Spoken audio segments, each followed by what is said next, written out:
and welcome to FreightWaves Today. I am Julie Vandekamp, Chief Marketing Operations Officer at Sonar, and today I am joined by the one and only Malcolm Harris, host of What the Truck. Thanks for being here with me today, Hey, Malcolm. Julie. It's so good to be here on FreightWaves today. I'm happy to be back. It's a good day. It's always fun when you're here. I love it. I love it too. My relaxed, fun, enjoyable, warm day of the week. I love sitting next to Malcolm. Well, I love being here on the show. Excited. I know Craig couldn't be here today, but we're going to have some insights from Craig and just excited for the next 2 hours to be with each and every single one of you. Yeah, we have a great show today. We have a great lineup of guests. We have Mark Hill, the CEO of PCS Software, Jim Mullen, the current president of Truckload Carriers Association, Andy Ingardio, Managing Director of Transportation at Gallagher, and our one and only Mike Bodendistel, Head of Intermodal Solutions for Sonar, to talk about what's happening on the rails. So lots of great stuff coming up. We certainly are going to get into the headlines and talk about Amazon now being an LTL carrier a little bit later in the show for sure, as well as tomorrow's second hour of FreightWaves Today. Zach will talk about it a little bit more on the Freightonomics segment as well. Love it. But lots of big stuff happening in the industry. Certainly never a dull day. Every day I come in and read the headlines, and every day there's something new. That's why we love the game, right? I mean, really, I think Come on. that people ask, why do you get into this industry, and then why do you stay? And so I've thought about that a lot over the course of my career. Yeah. And I think I stay because it's seriously never dull. I am not someone who's a grinder who can do the same thing every day, day in and day out. And I think I'd be bored doing something else after being part of the logistics industry. Yeah. I'm a young buck, according to a lot of different people. And I think the reason I love the game is because I've never had the same day twice. So I think that is something that I absolutely love about logistics and supply chain. And you guys are never going to get the same information twice. So that's a cool part about this thing too. Yeah, it's always evolving for sure. Absolutely. What else is happening? Well, we had a good What the Truck episode today. All right, so we had Gary Cornelius, the VP of Business Development at TCW, was on the show. Talked all about the SCOTUS decision. And then we had Chuck Myers, he's representing Quarter Hill. We talked about innovation in the toll road space. And That's that was exciting. And then, of course, Michael Vincent. We got into a little heated discussion about some basketball. He talked about his missing guitar. I mean, there's a lot that has happened on What the Truck the last, I'd say, 48 hours. Yeah, and basketball, so NBA Finals Yes. is still going. I don't know when the next game is. Tonight. It's gotta be tonight. Tonight. Stanley Cup's going on Oh, yeah. also, right? As well, yeah. World Cup's about to start. There's Yes. lots of stuff happening A lot in the happening. sports world A too. lot happening. Can't miss out on it. So a lot happening here too. All right, so we are going to get to the headlines in the Morning Minute. Kick things off with a massive competitive move from Amazon that could fundamentally reshape the less-than-truckload landscape. The e-commerce giant announced on Wednesday the full expansion of its LTL service beyond its previous inbound-only model to all destinations, including third-party warehouses, distribution centers, and retail stores. Amazon originally launched an LTL offering in April 2025, but it was strictly limited to inbound delivery to Amazon facilities. Now, the company is rolling out a traditional hub-and-spoke LTL network capable of moving palletized shipments between 1 to 6 pallets or 150 to 15,000 pounds anywhere nationwide at lower cost than legacy carriers. Features include next-day live pickup for orders placed by 5 p.m., same-day pickup using a drop trailer method, real-time GPS tracking, and automated appointment scheduling. Analysts have previously warned that Amazon's full-scale entry into the LTL business could significantly disrupt incumbent trucking companies like FedEx Freight, Old Dominion, and Estes. Over in the autonomous trucking sector, PepsiCo and Gatik just launched what they're calling the largest commercial driverless freight deployment to date. The multi-year strategic partnership brings fully driverless trucks into PepsiCo's consumer goods supply chain, with operations already live across Texas, Arizona, and Arkansas. Gatik's autonomous trucks currently serve around 250 retail locations for PepsiCo, including Walmart and Dollar General stores, moving freight across both highways and surface streets. These are fully driver-out trucks with no safety drivers or observers in the cab, just remote supervisors providing human oversight who never perform remote driving on public roads. The partnership began in 2022, and Gatik went driver-out in June 2025, maintaining a 99% on-time track record. Looking ahead, Gatik, Isuzu Motors, and NVIDIA are developing a South Carolina production facility that will begin mass producing Level 4 autonomous trucks in the second half of 2027, with volumes projected to reach tens of thousands of trucks once production ramps up. Finally, the Trans-Pacific peak shipping season is kicking off unusually early, fueled by a front-loading frenzy ahead of new tariffs. Rate hikes and surcharges by carriers that took effect June 1st sent Asia to U.S. West Coast prices soaring 51% in the latest week to $4,836 per 40-foot equivalent unit, while East Coast prices jumped 25% to $6,336 per FEU, according to the FreightWaves Baltic Index. These spikes represent the sharpest one-week increases since sudden tariff changes spurred a June demand surge last year. The United States Trade Representative recently announced new tariffs on 60 countries it said haven't done enough to combat imports produced by forced labor, while separate Section 301 probes could hit Brazil and 16 other trading partners. The National Retail Federation has revised its estimates, moving the expected peak season to June from July a month ago, and predicts June import volumes will run 5% higher than May before cooling through September. Joined by JP Hampstead, our former FreightWaves colleague and now senior analyst at Westborough Capital, to get his take a little bit on Amazon being a full LTL provider now. What are the markets thinking about this? Yeah, thanks, Julie. Glad to be here. I think the markets are kind of really of two minds, and the big question about Amazon is whether this represents a kind of an intention to materially compete with national LTL carriers, or whether it's more of a kind of a internally driven asset utilization play, right? We know trucking rates are really high this year. If you've got extra trucking capacity, it might be a great time to sell some of that. And so that's really what the market is trying to figure out. There were sell side notes from Stifel, from Stephens, from UBS that kind of downplayed the long-term reaction. We don't think we're going to get downward earnings estimates from those analysts. On the other hand, Morgan Stanley is a lot more sort of worried and cautious about the threat that Amazon, could ultimately represent. And I think they've sort of been consistent along that ever since Amazon first announced, supply chain services. Do you think that they'll take significant market share from LTL carriers? That's a good question. So the great thing, and if we want to think about what the markets did, right? They sold off hard. They gapped lower. They opened lower than they closed, right? They opened, I think ArcBest opened down 9%. XPO is down 6.5%. A couple of the other ones like ODFL and Saia were kind of in between there. They pop back up. What I will say, Julie, is that the key to delivering LTL service at scale is having a dense real estate footprint.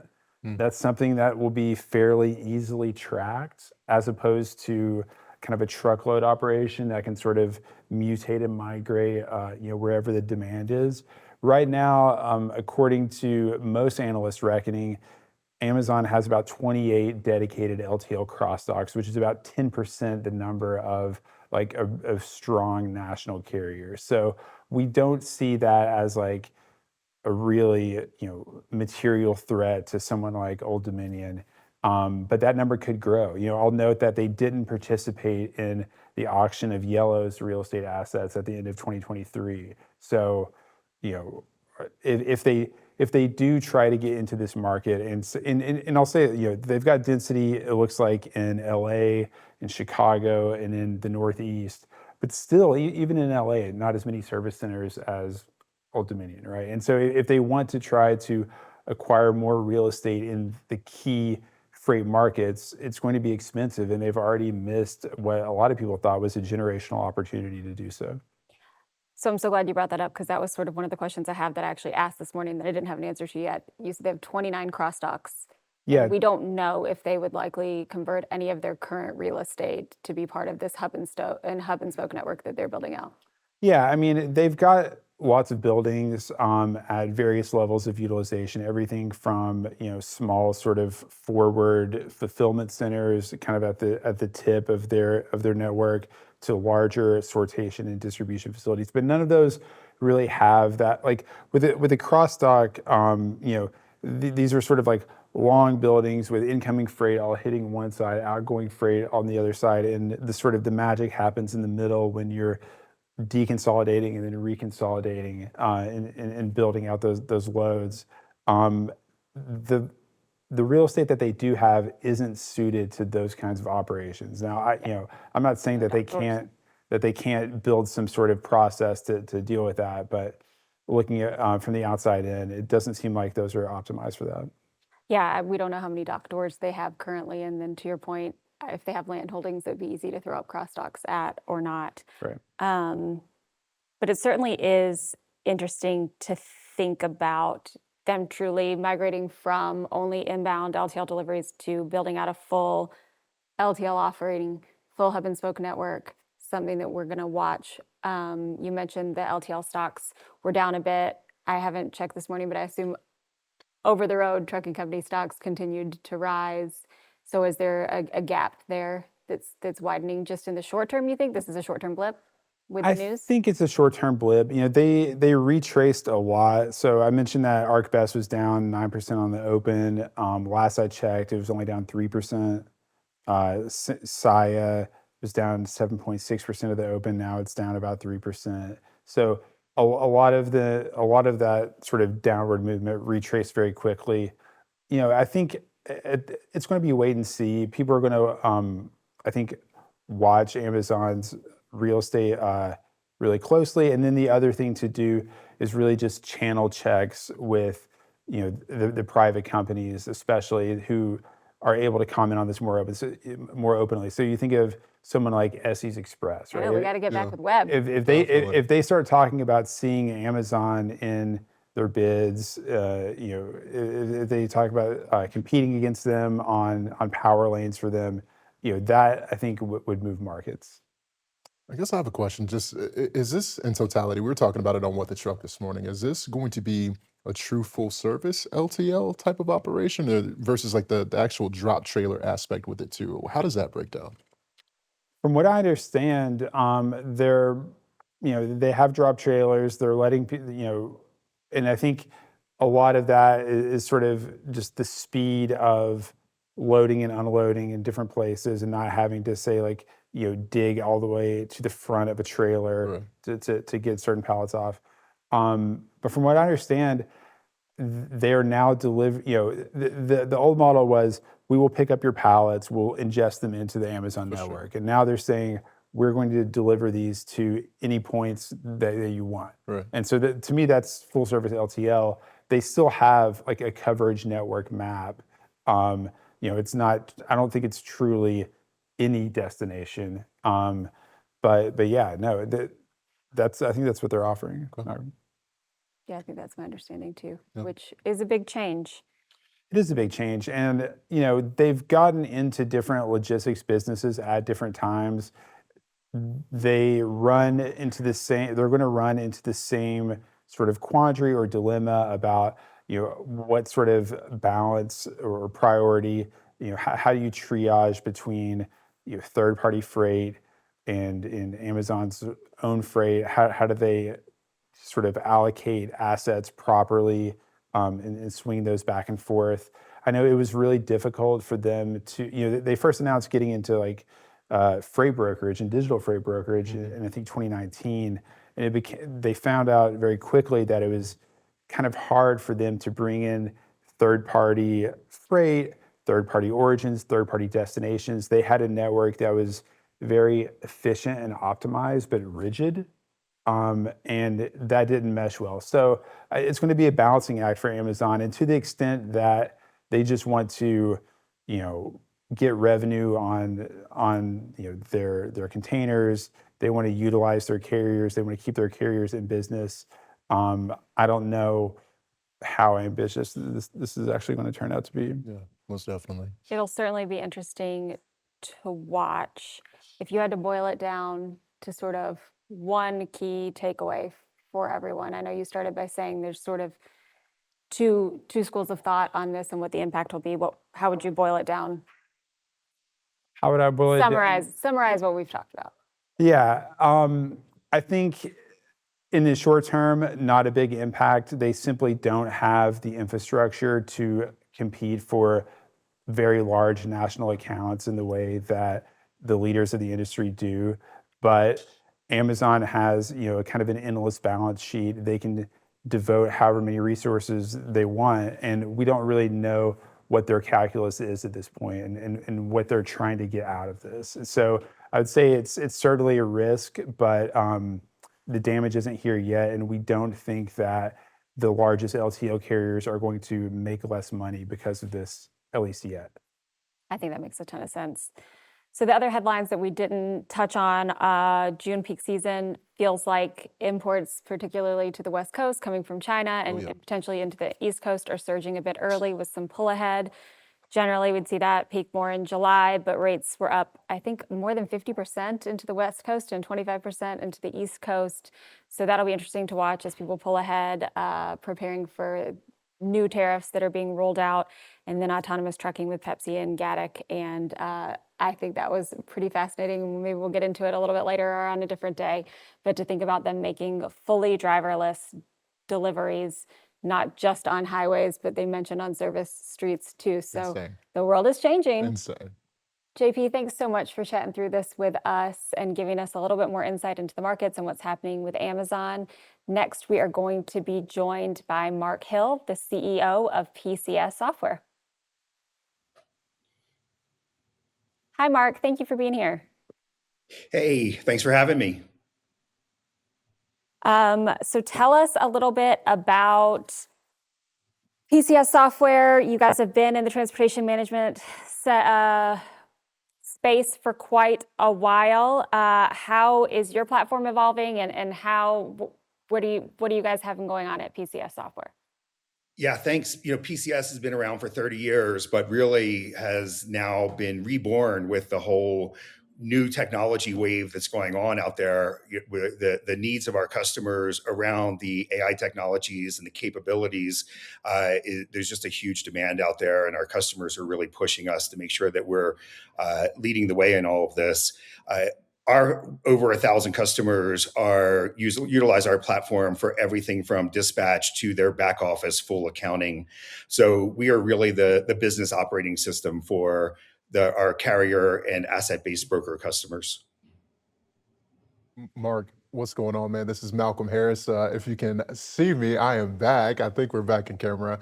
First off, Yep. I'm excited to see you formally in Dallas for, of course, your event that's going to be happening in September. I think we're going to have a great time with it. And there's one common theme that comes up when I hear PCS, and it's two words. It's total domination. Your team is a champion of that. Do you mind walking me through what exactly does that mean when it comes to total domination at PCS Software?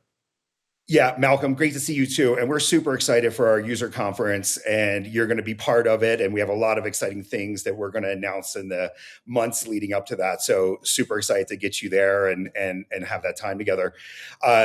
Domination on our part, like there is just such a huge opportunity. The customers that we have, the trucking companies, asset-based brokers, they're coming out of a really hard couple of years, and they're really looking to make sure that they're ready to take on the market, ready to really take their business back and really start to grow their businesses again. And we think that PCS is perfectly, and we've really leaned in over these down years to re-architect a lot of our platform, really lean in on some of these newer AI technologies, and most importantly, deliver the technologies that people need when they need them. And, not as an ancillary kind of add-on, something else to think about, but really as something that is core to their business, right? We have this advantage that we're embedded in all of the workflows of our customers. Like they use us from their front office, like I said, all the way to their accounting. And so we understand what skills and what tools and what capabilities we can really apply these technologies to.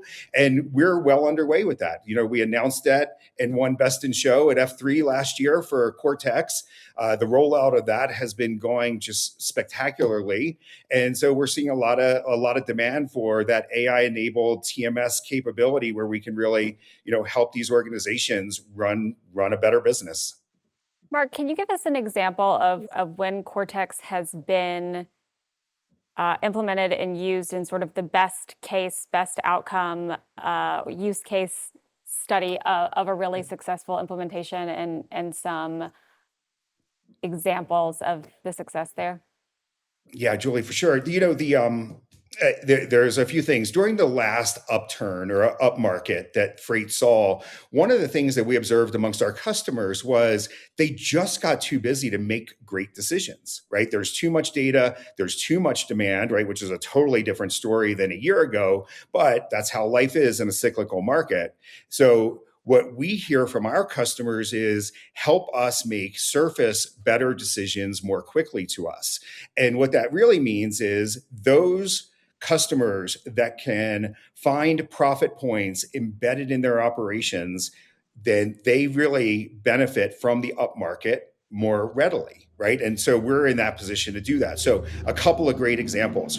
We want to help our customers identify and sort through the large amount of freight opportunities that are available to them out there. So we have a new tool in Cortex called Opportunity Manager, which weighs and ranks and understands exactly all of the opportunities coming into an organization and helps them surface that freight, which is best for their organization.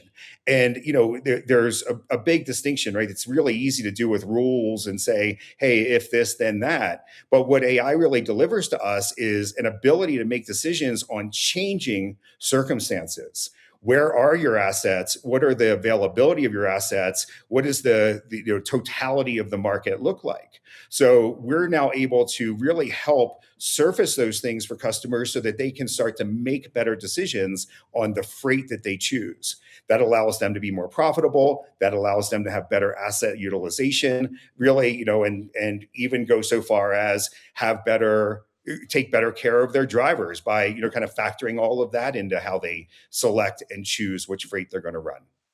I love that. I've been talking about that a lot at Sonar lately, that in this market, the most important thing that our customers and your customers can do is make informed, smart tender acceptance decisions. Accept freight that you can make money on, or that you have assets available to pick up without leaving money on the table or without using your capacity on lower paying freight when other capacity is available. So I love hearing that, and I think it makes so much sense. And having AI be able to kind of help with that data and make those decisions on the fly also, I imagine, opens up a huge margin opportunity for brokers, as trying to catch that gap or the change in the market is really where margin is made for brokers. So that is incredibly cool. Can you tell us a little bit about some of your other products as well? I know you have a dispatch manager, you touched on load opportunity manager. I think you have a backhaul booster and some other things like that. Can you give us some examples of what those tools do and then some results some of your customers are seeing? Yes, absolutely. We're very focused on how the dispatcher's job is going to look in 2027 and beyond, and making sure that we're delivering tools for them. We really see a paradigm shift happening across all of the operations of a trucking company, but really on the front office and dispatch and how they go and make decisions. As an example, our dispatch platform now has a feature called Dispatch Assist. What we're really doing is at the very outset, using AI tools, using the data that's kind of historical in the environment as well as the external data that's available to us, we're really setting up for a better plan and then execute across the fleet. So we're able to very quickly understand kind of, match freight, 2 trucks, 2 drivers, 2 lanes, so that we can surface, kind of the most optimum routes, the most optimum way to go and deliver the freight. So we have this entire capability around Dispatch Assist, where the system serves up a planning capability that really takes into account a ton of different ever-evolving data sources. So as you start to get your best possible freight in from Opportunity Manager, now all of a sudden in the plan and optimize stage for a dispatch office, you can really drive into what is the right truck, what's the right driver, and where is it going, and I can plan all of that out ahead of time, so I get to maximize my utilization and adhere to the needs and rules that I have across my entire fleet. Our goal with this is really, like you mentioned, getting better freight, but also getting more profit. And we really see that, the carriers that are benefiting from this are seeing much better asset utilization, right? We don't want to see empty miles. We want to see better asset management. We don't want to see trucks that are down. We want to see them operating and on the highway. And we want to just see better and better driver retention and satisfaction, because no one has time to go and replace drivers or have, drivers that are, unhappy with the organization. So we really think it's kind of a triad of those three things. And so our products like Dispatch Assist and Backhaul Boost really help them find the best loads and then plan and optimize the entire fleet around those loads. So it's really kind of a new paradigm and a game changer for fleets that are adopting it.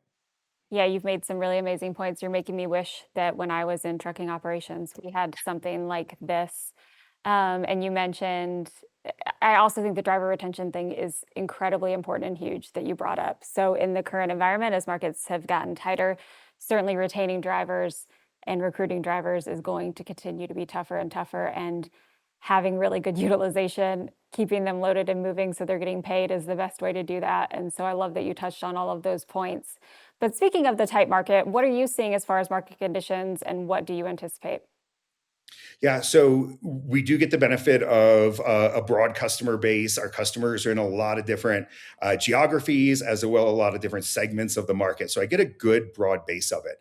I would say there is a level of relief, right? Certainly looking back a year ago, a lot of our customers were just in distress from the, kind of the rates that they were seeing and the rising costs, right? Rates weren't great and costs were rising at that time. What I would say now is there's relief, there's cautious optimism, and there's good reason because, freight rates are going up. But at the same time, some of the benefits of it are being muted, right? Costs are also rising at just as quick a rate.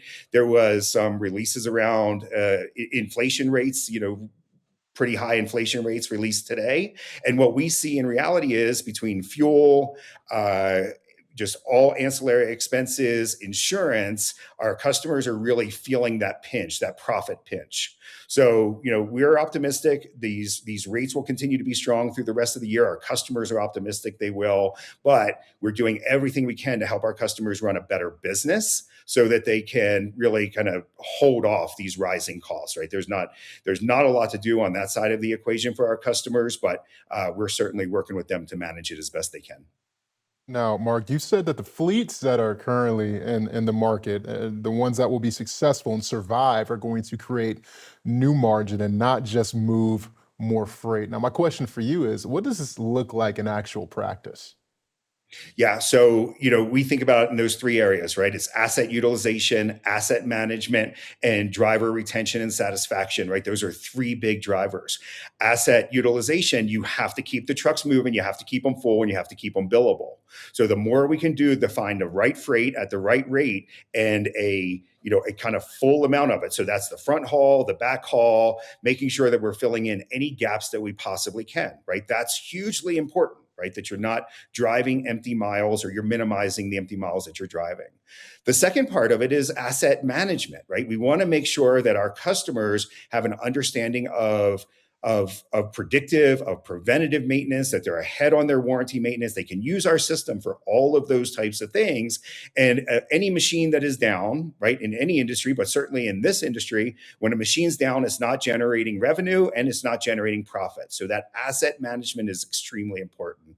And then the third leg of the stool, just making sure that all of your systems are accurate, your data is up to date, and in fact, you're running the cleanest and most optimal business you can.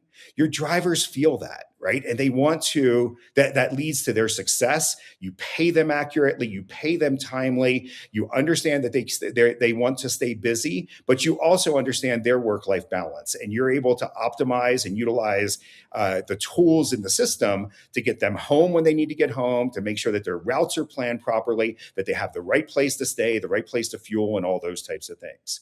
So as long as organizations are paying attention to those three things, we think that they're having an above average chance of being in kind of the top quartile of profit makers in the industry.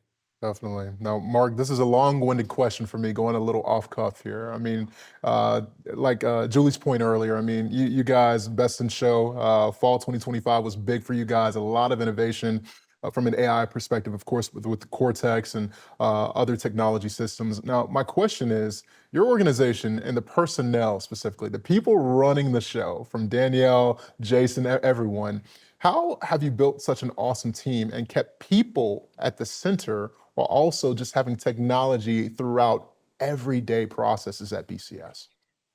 Yeah, it's a great question. And it really does come down to the people, right? They say the greatest skill of a CEO is really just hiring the right people, right? That's the trick in the whole thing. Our people have really a passion for both transportation and technology. And we've really made it a cultural element within our organization that we keep innovation at the front of everything that we do.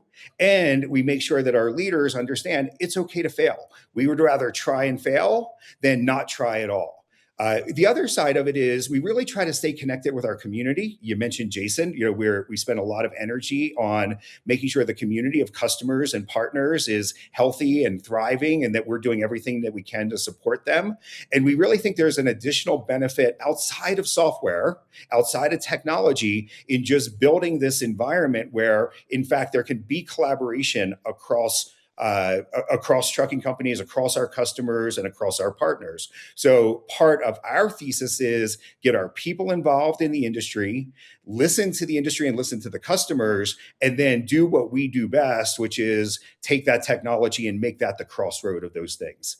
At the end of the day, though, you have to find passionate people. And we've done a phenomenal job of putting together a team that really cares about the customer, about serving them, and then about bringing technology to them at the right time and the right way. It's great. I love that, and it sounds like a team of people who actually understand what their customers need and the transportation industry, which I think We're domain deep in it. expertise is incredibly valuable and necessary in an industry as complicated as ours. So where does AI in transportation management go from here? What's coming up for you guys? Yeah, so we're continuing our journey. We were an early adopter, leaned in. I have a philosophy that the AI technologies, it's the next wave of technology. It can't be denied, right? We can debate how much, how far, what it will do for us. But what we know is it's central to how new technology tools are built and utilized across organizations. So we were an early adopter, starting our journey in early 2024, really leaning into the technologies and capabilities, the rollout of Cortex with some key AI capabilities built in, and we'll continue that. So like I said, we're leaned in right now to really understanding the journey of the dispatcher, the journey of the operations person in 2027 and beyond. So we'll continue to roll out new tools under our Cortex platform around that. And then we really expect that more and more of the autonomous capabilities that come from these tools, whether it be around agents or other capabilities that are kind of on the horizon for this industry, we're really building tools so that they can be deployed safely and so they can be deployed in a very trusted manner in these organizations. So you'll see a decent amount of innovation from us with regard to the actual operations of the organization, but you'll also see a decent amount of innovation from us around the trusted and secure deployment of these tools out into organizations. Both of those will become important over the next couple of years. Innovation seems like to be just a theme that keeps coming up. Now, my question for you is actually about our breaking news with this coming out of Amazon with the LTL news. What are your thoughts, Mark? Give us a little rundown of what you're thinking about this news out of Amazon. Yeah, and certainly that idea had been telegraphed out there to the market. So we've been thinking about it. About a third of our customers do some manner of LTL. Some of it is small, some of it is opportunistic, some of it is larger, right? Where that's their primary business. There is no doubt at all that Amazon is a disruptor in every single thing that they do. So we're going to have to see how some of that plays out with regard to how it impacts the other players and other carriers that are out there. But one of the things that Amazon does for any part of the industry, whether it was AWS, whether it was their retail business, any of those things, it really drove the rest of the industry to raise their performance and really dig deeper into kind of how to use technology to run a better business. One of the things they're good at, one of the things I've heard for years about Amazon is they always had a philosophy that said, hey, if I'm going to do something repetitively, if I'm going to do it today and tomorrow and the next day, automate it. That was their kind of their catchphrase and their go-to. And that's a wonderful thing for all of our customers to think about, right? You don't know when the good times are going to end, so that the more that you can possibly do to make sure that more and more of your operations are automated and that you really understand operationally you're running the best business you can, that puts you in the best position to compete, should that be necessary, the best position to partner with Amazon, should that be necessary. But at the very least, they will raise the bar in the industry so that shippers are now looking at all of our collective customers with a little bit more critical eye to how they automate, how they bring data forward, how they utilize all of these tools. So I think net, it's definitely, certainly going to shake some things up, but it should be really a call to action for the rest of the industry that, there's no resting on our heels. We have to be able to match them one for one in their capabilities. And I think here's the good news. 10 years ago, these technologies were not available. They weren't accessible to the small and mid-sized transportation company. Today, they are. So accessibility of technology is at a whole new level. If Amazon can do it, you can do it too. So it's no longer just the world of the big guys.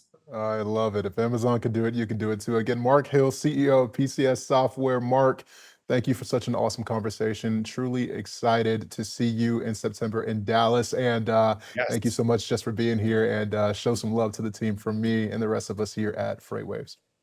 I definitely will. Thank you for having me. Thank you so much. And it's a great first opening segment here on FreightWaves today. We're going to have a lot on the way. Of course, we're going to have a sonar update. We're going to have a couple more interviews as well. So we're just getting started. Stick around, only here on FreightWaves today. Race car drivers like NASCAR champion Jesse Love are a lot like commercial drivers, pros. But even the best in the world still watch the tape to see what they missed and get better next time. So we created the Samsara Driving Coach. Great race, Jesse, but you were following too closely and you were speeding. Okay, you got me on that one. Samsara uses insights from millions of professional drivers to coach drivers in real time. Because even champions need a coach. Give me the keys.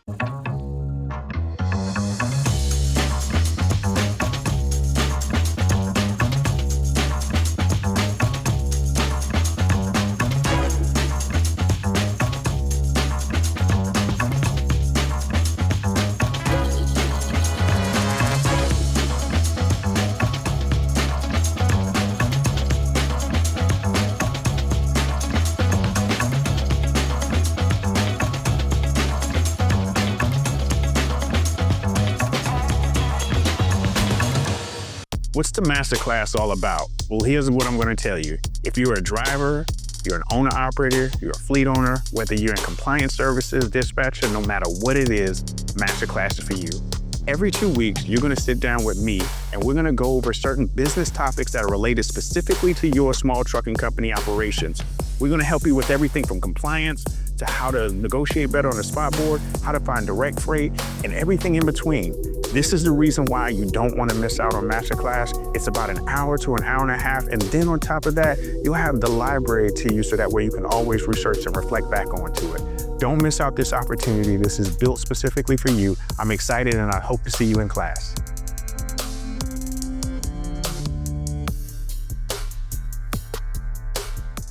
Imagine a world where your freight moves as fast as a digital pulse. What if your visibility didn't just tell you where a truck was, but exactly where it needed to be 48 hours from now? Think of a logistics network that corrects its own mistakes before they cost you a single dime. What if your supply chain could think for itself? Imagine AI agents negotiating rates in milliseconds, predictive models that solve labor shortages before they even happen. This isn't science fiction, it's the agenda.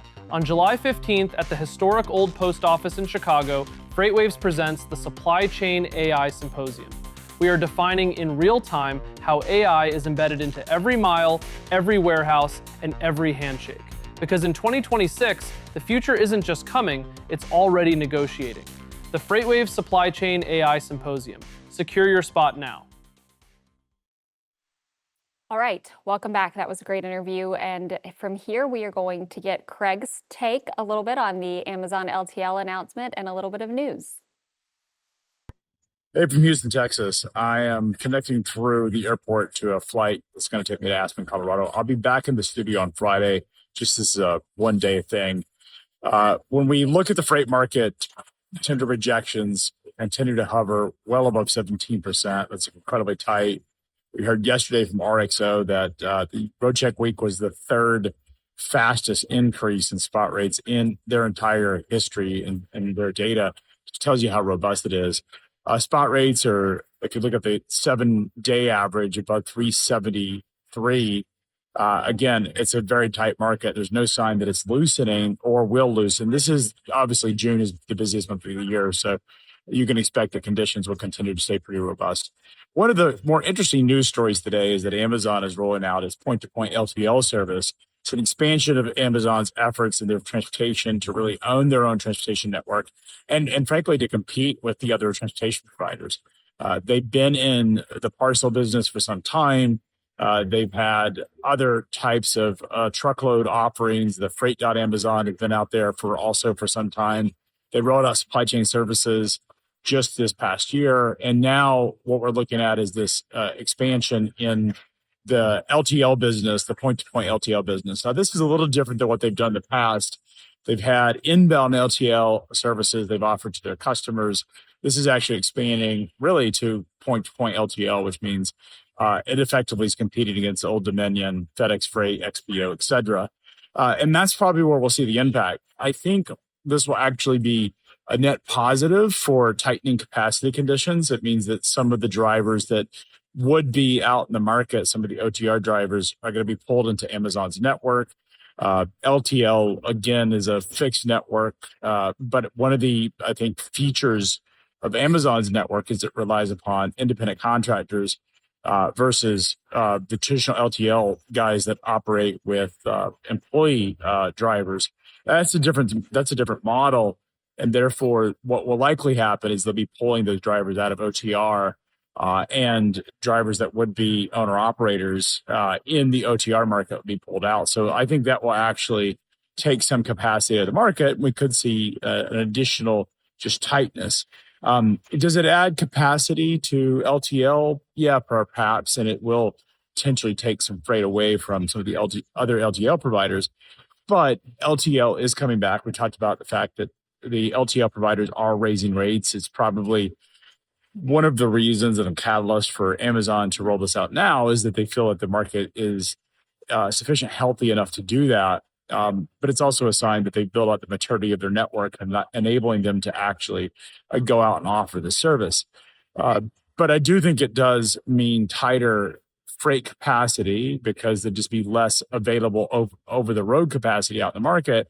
And it probably means that this product will end up putting some pressure on the other LTL providers.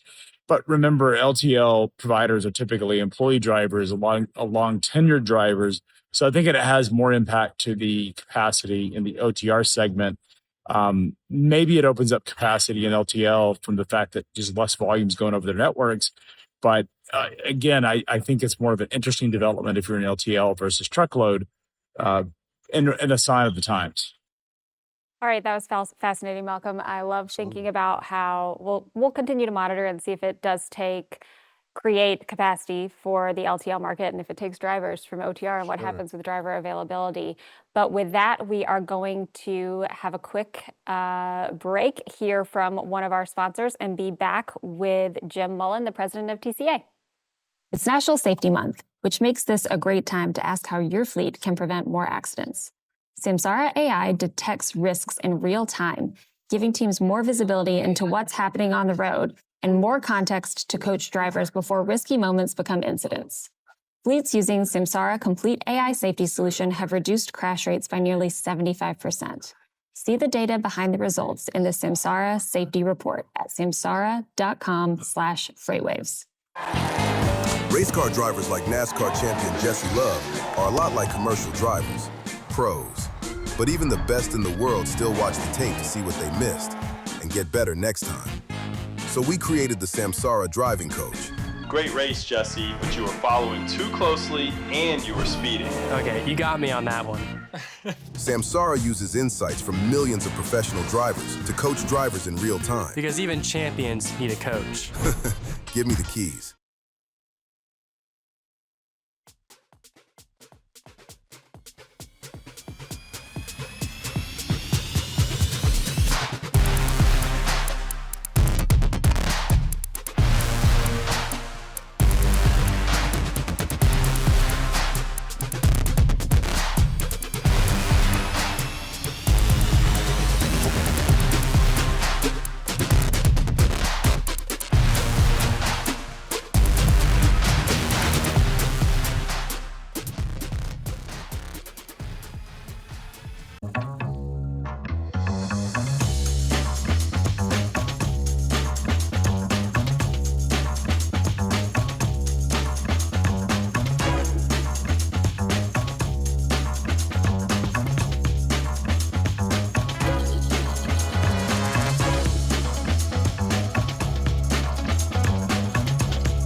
The map is changing.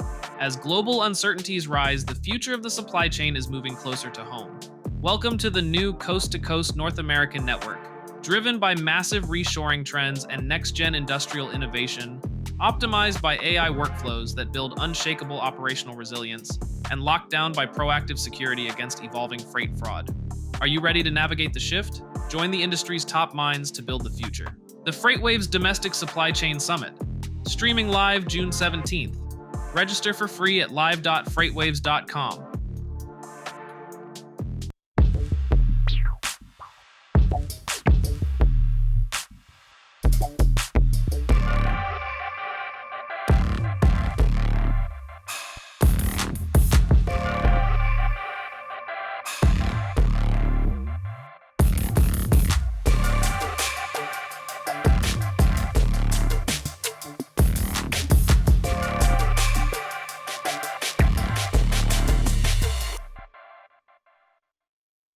The federal agency responsible for commercial truck safety has just given over 1,100 employees overseeing nearly 8 million regulated entities.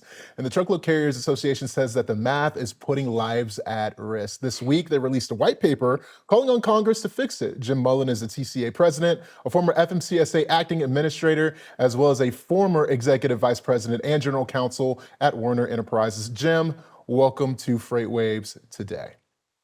Malcolm, how are you? Doing well, doing well. How are you? I'm doing good. I'm doing good. Thanks for being We just here. wrapped up our TCA Safety and Security Conference here in Oklahoma City. So I'm in a hotel room here in Oklahoma City. Oh, out in OKC, not seeing the Thunder in the finals, but that's okay. That's okay. Yeah, a lot of sore feelings in these parts right now, I guess. Yeah. I love it. I love it. So Jim, tell us a little bit about the white paper you guys just released. I spent a bit of time looking at it this morning. Didn't get through the whole 29 pages. So can you give us a little bit of a recap? Yeah. So it is fairly voluminous, and that was intentional because we wanted to make sure that we were very thorough in our message. But the main purpose behind it is the agency has just shy of 1,200 employees. And that's one employee for about every 7,200 regulated motor carriers, and they do not have sufficient resources to do their job. And as we've seen in the last several years, because of the other factors with the fraud and the non-domiciled and those other issues, the lack of resources and ability to enforce the regulations, and then you have this broker liability kind of, we all know that is now set, that brokers have liability when motor carriers have accidents if they don't do their proper vetting. So there's a lot of reasons why the time is ripe to get this done. And obviously with the surface reauthorization, the highway bill, and the appropriation process being in season right now, we thought the timing was good to come forward with this. But let me be clear, though, this is not a FMCSA, you're not doing your job properly. This is not a poke in the eye for them. This is, they're doing as best as they can with the resources they have. They just need more resources. It's up to Congress to provide them that. How do you think it got this bad, where the amount of carriers and information that needs to be monitored is so staggering compared to the available staffing? Yeah, so FMCSA, well, it used to be part of federal highways until the year 2000. And in 2000, they separated motor carriers into the FMCSA, but they really have been staffing it and resourcing it, funding it, basically as if we're still operating in the year 2000. Sure, there's inflationary increases, and every once in a while they'll get a little plus up on the reauthorization, but it's been pretty stagnant for the last 26 years. And we all know that our issues now are substantially more robust than they were 26 years ago. And then the problem becomes, once people figure out how to exploit the regulations and the lack of enforcement, then it just grows. It's like a snowball effect.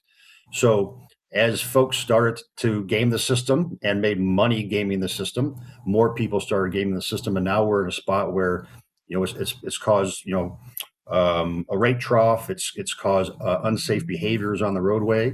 And I'll say kudos to the administration and administrative bars. I mean, they obviously mean business. They are going to continue to heighten enforcement.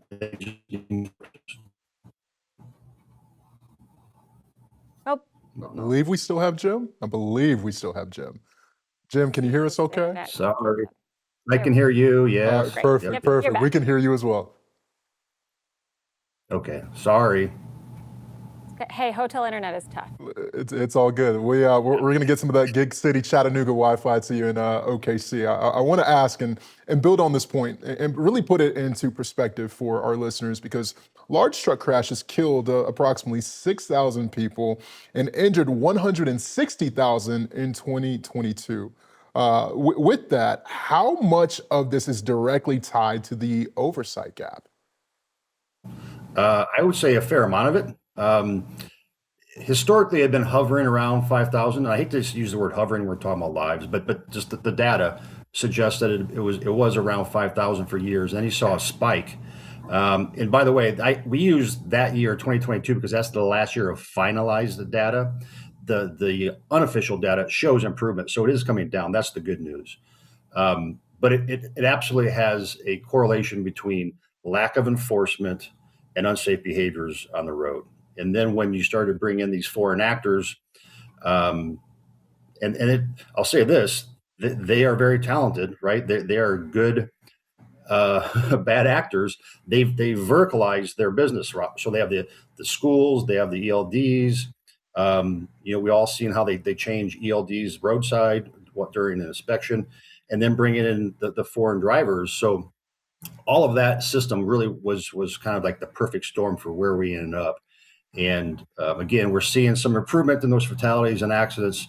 And we obviously believe that if you continue to increase those resources and increase that enforcement of the regulations that are already on the books, you'll continue to see a decrease in the fatalities and serious accidents. That makes a lot of sense. Can you, going back to the white paper, can you walk us through the asks of Congress a bit more? I know there was some staffing asks, some funding, some modernization of some technology. Can you go through those asks for us again? Yep. So I would say kind of at the basic level, as you probably know, you pay your $300, you get your DOT, you get your MC authority, and you can operate, you can haul freight. There is a regulation that requires a new entrant safety audit within 12 months, which the states actually like 95, 98% of those entry audits are done at the state level with state partners versus federal investigators. But so that's problem one is there's zero vetting process before you actually get your operation authority and you start hauling freight. We think that's backwards. We think that there should be a robust vetting process before you get the authority and ability to start hauling freight. So if you get that done, that's tied to your safety fitness determination. You're probably aware that it's like 93, 94% of all motor carriers, they don't have a rating. They're unrated. And you have satisfactory, you have conditional, and then of course you have those that are unsatisfactory. And it's really hard. There's obviously a great desire in our industry for FMCSA to give a rating that means something. And when I was there was a discussion. Once you get your authority, should you be labeled satisfactory? And then it's yours to lose, which makes some sense, except for you're giving somebody satisfactory because they paid $300. And that doesn't make any sense. So if you have a robust vetting system before you're able and allowed to operate on the roads and haul freight, then you have a basis for a satisfactory rating. And then you can have a meaningful safety fitness determination. So step one is have a robust vetting system up front. And you can do a fee. So we should, and we're proposing in this paper to have an increased fee, which will help fund some of the additional personnel. So that's kind of step one. And then step two, the data that the FMCSA has, it's in separate systems, doesn't talk to each other. And as you know, they're trying to modernize that system through this MODIS program, but they need to spend money and get the right folks working on those systems so they all talk to each other. And then if you accomplish that, then you're going to have a better real-time ability to determine who your high-risk motor carriers are, because now they're relying on CSA data predominantly. And we all know that there are some flaws in that data. And so if you have the systems that can allow these investigators to pull that data, and by the way, they should use AI to do that as well. You can pull that data from the system and you can prioritize who is truly today a high-risk carrier, not who was a high-risk carrier 30 days ago, 60 days ago, 90 days ago. You can do it on the fly.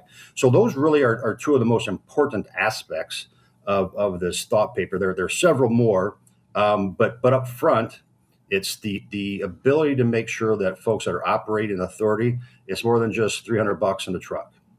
Yeah, it sounds like there's a lot of work to be done, and it should start with a more robust vetting system.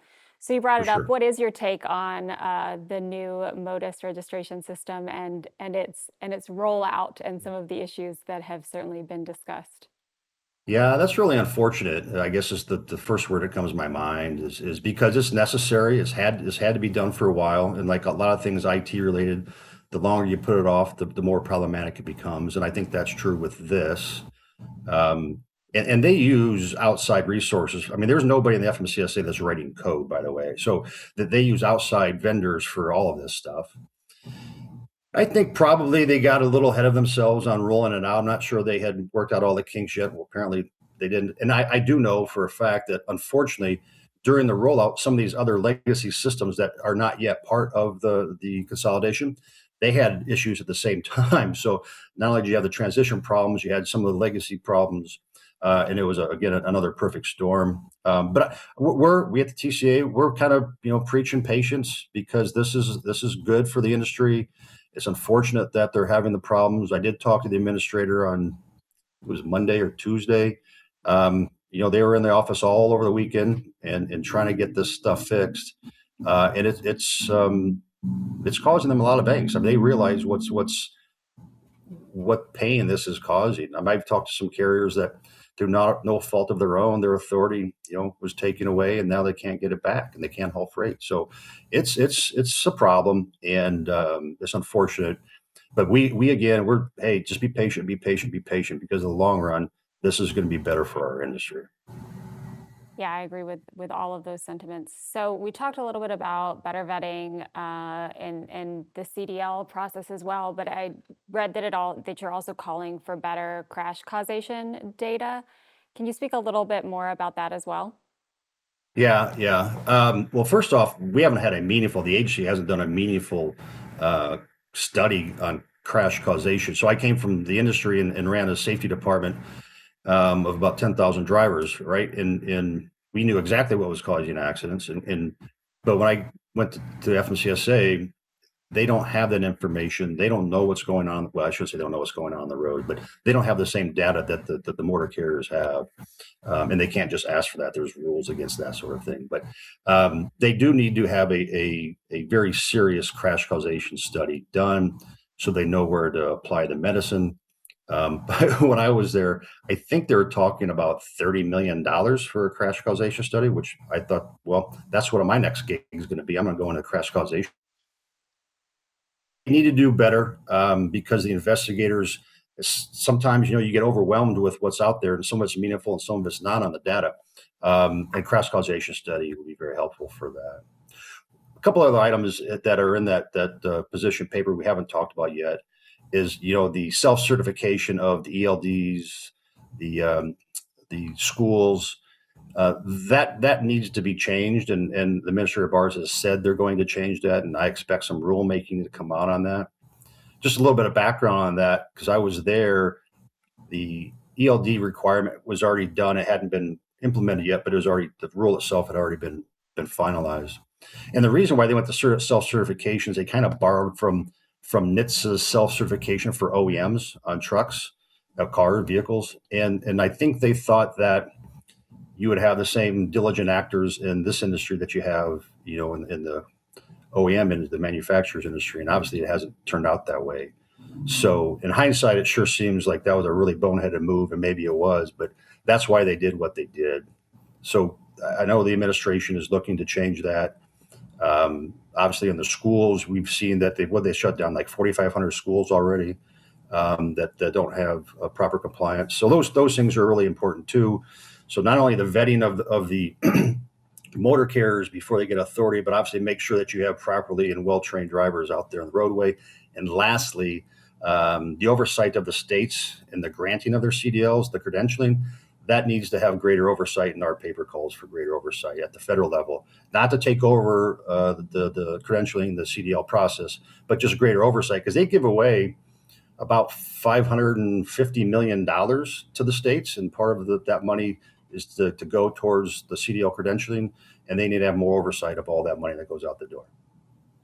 So I think we could all agree that all of these measures are absolutely necessary to create a more safe roads and from a national security and safety 100%. standpoint, but it will increase the barriers of entry for new drivers, new trucking companies. So I got to ask what you are thinking on the market as we've continued to see capacity tighten based on really lack of supply more than increased demand. That's catching up now too. But what's your take on the market? Yeah, so I think we've seen. It seems like, and what the folks that they listen to, it's a capacity issue, not a supply issue. That the freight volumes themselves, right? So just heard Craig talking about it. And if this comes to fruition, that will definitely, I think, will reduce capacity even further from today's levels. And I think it'll eventually, as we know, will have to be replaced, but it'll be replaced with safer, more compliant motor carrier. Like so we just finished up our safety and security. So I'm here in Oklahoma City talking to a lot of our members, and things are looking better, right? It's been a horrible 3+ years, but there are glimmers of hope, if not actual real hope and improvement. So but again, this process itself is not intended to necessarily affect capacity, other than get the bad capacity out of the marketplace and prevent bad capacity from entering the marketplace. So that's really why we're doing this. This is not a market play. This is entirely a safety play. Now, Jim, I want to ask if our viewers and listeners could take away one thing from today's conversation that you really want to stress for not only where we're at, but where we're going, what would that one thing be? Yeah, that the agency that's responsible for keeping our roads safe needs our help. It needs more support. And I'm working, this is a TCA, we authored this, we put it out, but I'm working with all the other associations that are stakeholders and have already gotten strong support. And so this needs to be an industry-wide effort to convince Congress to right-size the budget for FMCSA and to your point, to save lives and to bring down the number of people getting hurt on our roadways. So what do you think is a realistic path then for getting Congress to get this done, and what do you think is a realistic time frame? Yeah, so I've been on the job here at TCA for 2 months, and this is something I have been thinking of, and actually had conversations with the administration on this. I wish we had started this before the House Transportation Infrastructure Committee marked up their reauthorization, because this is a part of that. Of course, the appropriators are important as well. So, but again, it's going to be some time before they pass that, if they pass the reauthorization this year. So we have time. And what's the realistic possibility? I think high. Obviously, there's the funding mechanism is important, but through the registration fees and some other fees that are baked into this, you can fund it. And as you may know, our industry and our association, we've been asking for increased fuel tax to help pay for the Highway Trust Fund to begin with. So we got another solution for how to fix the Highway Trust Fund. But this one's more urgent, and the timing is right for the fact they're working on reauthorization. So I've spoken to a lot of state executives. They are supportive. I've talked to the other DC associations. They're supportive. We've received texts and emails from a lot of people just in the last 24 hours since we released the white paper. So I do believe this is going to be an industry-wide effort. Nobody wants to go back to where we were the last 3 years. And this is one way to make sure that doesn't happen again. So for those of us involved in the industry and for our viewers, what is the best way that we can show our support? Yeah, so give me a bit of time. So we just came out, and I'm hopefully within the next 2 weeks, I'll have kind of the whole coalition, so to speak. We're going to professionally print them up, and we're going to hit Capitol Hill with it. So eventually, the easiest and best way is to reach out to your members of Congress, reach out to your senators, and tell them that we want safer roadways. And the way to do that is to increase the funding and oversight over the FMCSA. So let me get back to you within 2 weeks, hopefully, and Julie, and tell you, hey, we're ready to roll. Good. Yeah, we'll look forward to that. We will be on the lookout for that communication and ensure that we help get that out and encourage those who are supportive of this and want to take part in this effort towards more safe roadways have the opportunity to do so. Jim, thank you so much for being on today and for talking through this issue. We really appreciate it. It's my pleasure. Thank you for having me on. Thanks, Jim. I think this is such an interesting topic, and it plays in, honestly, hand in hand, I think, with fraud as well. And all of these, a much more robust vetting system, I think, is going to have a huge impact there if we can get to that point as well. Couldn't agree more. I mean, we could have gone down the whole entire rabbit hole about this and just how it's going to predicate throughout the industry. And this is, definitely something to keep an eye out on as we continue to monitor it. So. All right. Well, with that, we are going to take a quick break before we get into the back half of our show. Race car drivers like NASCAR champion Jesse Love are a lot like commercial drivers, pros. But even the best in the world still watch the tape to see what they missed and get better next time. So we created the Samsara driving coach. Great race, Jesse, but you were following too closely and you were speeding. Okay, you got me on that one. Samsara uses insights from millions of professional drivers to coach drivers in real time. Because even champions need a coach. Give me the keys.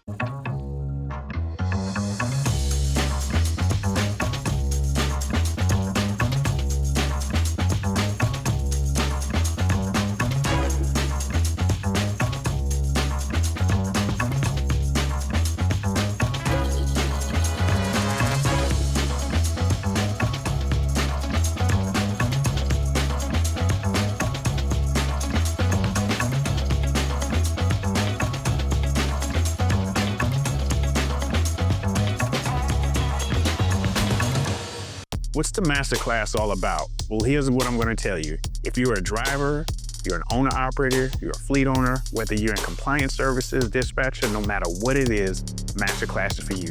Every 2 weeks, you're going to sit down with me, and we're going to go over certain business topics that are related specifically to your small trucking company operations. We're going to help you with everything from compliance to how to negotiate better on the spot board, how to find direct freight, and everything in between. This is the reason why you don't want to miss out on Masterclass. It's about an hour to an hour and a half, and then on top of that, you'll have the library to use so that way you can always research and reflect back onto it. Don't miss out this opportunity. This is built specifically for you. I'm excited and I hope to see you in class.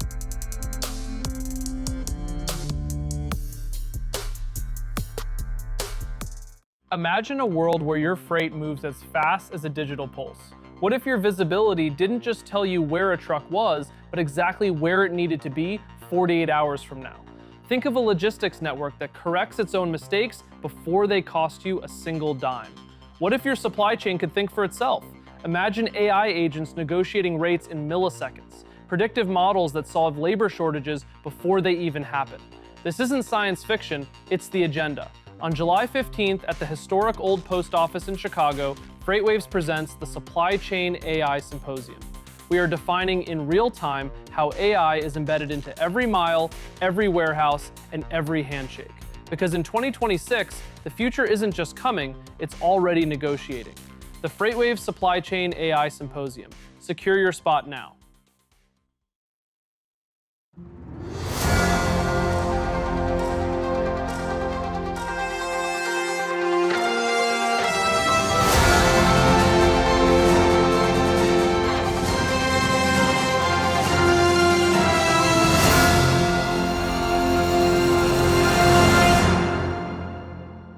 Ladies and gentlemen, welcome back to FreightWaves. Today, of course, I am Malcolm Harris, joined by Julie Vandekamp. It has been quite the first hour of FreightWaves today. Yeah, it really has been great. I was thinking about a few years ago, I made a career change and I came to Sonar after being in operations and pricing and working at an asset-based carrier. And one of the things that I was most excited about is being able to still be involved in this industry, but from a broader angle, not just one organization. And so talking about topics like that, about the safety of our roadway, what we can do to support actually changing the processes that allow for vetting of new carriers and driver safety and fitness and all of those sorts of things, just makes me happy. No, it makes me happy too. I think being able to tell stories is something cool. And really, to your point, just having that angle of, all right, like I was in this and now I get to look at it from a broader lens. I was in the brokerage space for quite some time. And now we get to step out of it and look at it at a broader lens, even with what we're about to discuss, which is the perfect tee up, because the Supreme Court's ruling, again, in the Montgomery versus Carib Transport, has changed the liability landscape for freight brokerage forever. And the industry is still figuring out what it means. Andy Engardio is the managing director of transportation at Gallagher. And with that, Andy, welcome to FreightWaves today. We don't have Andy. Oh, we lost Andy, so give us a minute to figure out those technical difficulties. And in the meantime, we wanted to give a little love to Malcolm and What the Truck, and we have a little clip to play there that we can chat about. All right, let's do it. They stole my damn Martin, right? You got a personal story too, right? I mean, your family business was impacted by theft. Can you tell us that story, how that happened? Yeah, and I mean, it's not even just one story, it's a rampant issue. So, my family, we're in the tire business. We're a tire wholesaler. And I know I talked to a lot of people, a lot of my customers that previously moved to tire freight, they'll all tell you it's one of the most stolen commodities out there because any container of tires, give or take, is about 40,000. Any tire shop on the street will give you, 25 grand for a container of tires. And so it's one of the easiest commodities to go ahead and steal. And because of how kind of commoditized the industry is, people don't invest as much in technology to go ahead and prevent it. And so around the time I was actually graduating last year, we actually had a really big theft happen to us where we lost many loads. And the issue for the shippers in this case is when we work with brokers, brokers come to us and, from our perspective, this broker was very tech forward, they had a lot of tools, et cetera. But when I got tasked to actually work with the police on the investigation as to what went wrong, I realized just how manual some of these compliance checks were to begin with. And that was sort of inspired us to go ahead and create this company and start focusing on this problem in particular. But I mean, in the tire business, every operator I know in the tire business has had loads stolen. It really lit off some alarms in my head. As you said, any tire shop out there will give you 25 grand for a 40-foot load of, for a or 53-foot load. That implies that legitimate businesses will look the other way and just buy a bunch of tires off somebody on the street. Mm. And that exponentially increases the issue, right? Well, I mean, you'd be surprised how sophisticated some of the buyers for stolen cargo can be, though. We work with a certain shipper who actually got reached out to by the government, and they were told that foreign countries were essentially trying to steal their products for re-export to them, Oh, right? sure. And Yeah. there's certain goods, like obviously, we have a customer that ships GPUs that strongly believes that whenever a load gets stolen or is attempted to be stolen, it's meant for re-export to countries where it's difficult to buy such technology. In pharmaceuticals, the theft is much less in terms of number of incidents because the pool of buyers is also going to be less, right? Like you can't find a quick buyer for like, I don't know, a pallet of like GLP-1s, right? The same way that you can just, swing a container of tires to someone Right. else. And so I think that's the other thing people need to think about is in terms of what they're moving, the demand for possibly stolen goods is what also determines the likelihood of theft to happen in the first place. That was Akil Naeem with the E3 Group out of California. It was a great interview with Akil. Yeah, so here's what I thought was fascinating. Talk to me. Certainly the fraud landscape is changing as thieves and bad actors have gotten more sophisticated, and it's become something that we all talk about constantly now. Earlier in my career, we used to, really be concerned and worry about high value product, high value loads and the security around those, but never thought about a $30,000 to $50,000 load of tires being a theft risk. So it's really interesting to think about the theft risk being around things that are easily moved. The thieves can move them quickly and easily and resell them versus things that are really high value. No, absolutely. And then another component of that is like the third party being able to not necessarily know that these are stolen commodities because it looks valid. So it's like if you're not necessarily like a Goodyear, but maybe a tier B or tier C type of provider, I mean, you're trying to get the best deal because who's not, right? So being able to see something and not knowing it's stolen it's really, really interesting. And Akil did a great job breaking that down on the show yesterday. Yeah, I don't know anything about that process, but you think there would be like a chain of custody. Yeah. Paper trail of some sort. So you would know that they were stolen or like some sort of verification or validation that they were, it's an interesting topic to think more about. It is, and something that we're going to continue to talk about. Of course, we're just coming off the heels of Cleveland, Ohio, with the Freight Fraud Symposium. We have, of course, our event, the Symposium for AI in July happening in Chicago. And then we can't forget about F3. I mean, that is going to be a topic of conversation. F3 is going to be insane this year. It literally came up in my sonar job about how quickly that is just going to, it's only June, but once the summer comes, it gets here very quickly. So yeah, excited for that coming up in October as well. That's fantastic. I think we do have him now officially. Andy Engardio, again, is the Managing Director of Transportation at Gallagher. Andy, welcome officially to FreightWaves today. Thank you so much for having me. I appreciate it. Of course, of course, of course. Well, Andy, I want to kick this thing off because this decision has been the talk and conversation amongst so many of us, whether you are in the shipper side of the house, whether you are in the carrier side of the house, or whether you are in the broker side of the house. So we have our three pillars, I'd like to say. Break it down from each standpoint. What does this look like specifically when you're taking, again, the shipper versus broker versus carrier? What does that look like for our listeners? That's a great way to look at it. So at the baseline, a freight broker's job is to help arrange loads between the shippers and connect them with the motor carriers willing to pick up those loads and transport them between 2 points safely and on time. And so the biggest point of this Supreme Court decision has been the definition of safely. That makes a lot of sense. Yeah. Now, Julie, did you? So I guess I'm wondering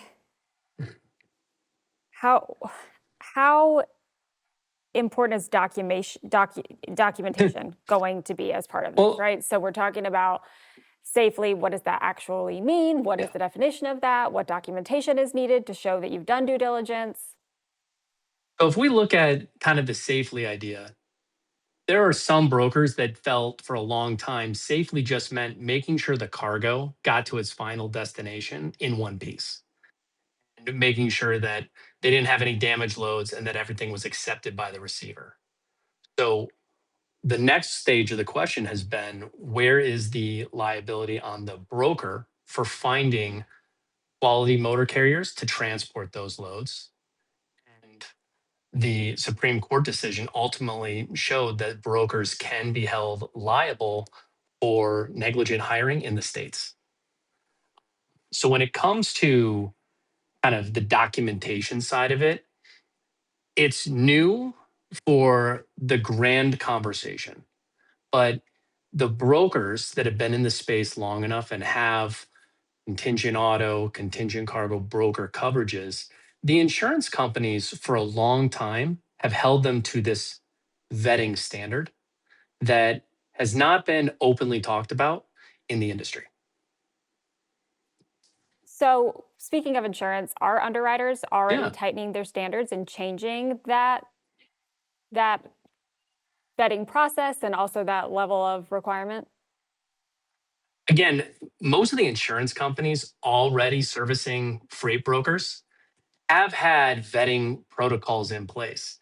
That includes when you're going up for the renewal of your insurance or trying to get insurance for the first time. They ask questions like, send us a copy of your broker carrier agreement so that they can look through it to see where the liability stands. And they ask questions like, what do you, when you're vetting your motor carriers to pick up a load, do you have to have certain standards? Are the insurance with A plus, A minus, or better rated carrier? What kind of exclusions are built into the coverage forms? So that way they can have more protection for the insurance. The underwriters right now are really taking a step back, looking at their current vetting requirements for their insurance coverages. And nobody's making any knee-jerk reactions at this point. They're waiting to see how case law kind of develops. It's so new. It is definitely new, and I'm happy you mentioned that. I want to talk about two ends of the spectrum because I want to talk about, let's say, the top 100, right? The big dogs of brokerage versus the mid to lower tier. Is the conversation still the same surrounding this topic when it comes to this ruling, or are we handling it a bit differently simply for the fact that, all right, hey, we're bigger, we'll be fine, versus, hey, like, we need to think about, some different things here and have different conversations. How does that look to you, Andy? I think the beauty of this situation is either small brokers, medium brokers, or the large 100 that you mentioned, they're all being held to the same question and the same standard. It's about providing safe passage for the vehicles and being responsible for what goes over the road under your booking. So everyone is facing the same requirements. So the question really is, what do you have as a vetting process, if you have one at all? And if you don't, what are you doing to develop those protocols, to develop that vetting process? And are you willing to stand by the decisions that you make? And so even on smaller freight brokers that are just getting started or been around for a while, but maybe haven't been as in the weeds with selecting of carriers, everyone is making those conversations. But for the larger carriers, for the medium carriers, freight brokers that have been paying attention, this ruling has not caught anybody off guard. It just kind of said, like, all right, let's reevaluate what we have on paper, what we stand for, and what we stand by. Oh, absolutely. And brokerage has been a lot about when it comes to, obviously, hey, we got to make money. This is a business profitability. But I do want to talk about the enhancement when it comes to these different models that we see in this space. Because, yes, I mean, there's a carrier facing side, a customer facing side, there's, a cradle model. But, with this new ruling that has just happened, it's put a dent in a lot of different things. And I'm sure, again, conversations are being had. Does there need to be an additional component, maybe perhaps more verification or more resources that come to the back of the house to support the efforts for business development for different brokerages around the country? That's a great question. And we're so early in this decision that we're going to see what develops? Are shippers going to take more of a role in the vetting protocol? Are they going to have higher standards than a broker might already develop on their own, or an insurance carrier and a risk management program might require? So the question of who's going to make the first step of vetting and what level they're going to make the requirements is still going to be kind of ever evolving for the next few months to few years.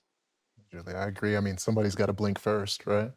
Yeah, and I guess when I wonder about the vetting, I also wonder about then compliance to Yeah, that for vetting when it sure. comes to brokerage. So you can have all of the right documentation, and you can have a compliance department that tells you like, "Ooh, here's a flag on this carrier." And when the floor broker overrides that and loads that carrier anyway, I feel like that is when people are really going to get into trouble because that flag was raised Yeah. and that decision was made anyway, if there is then an incident.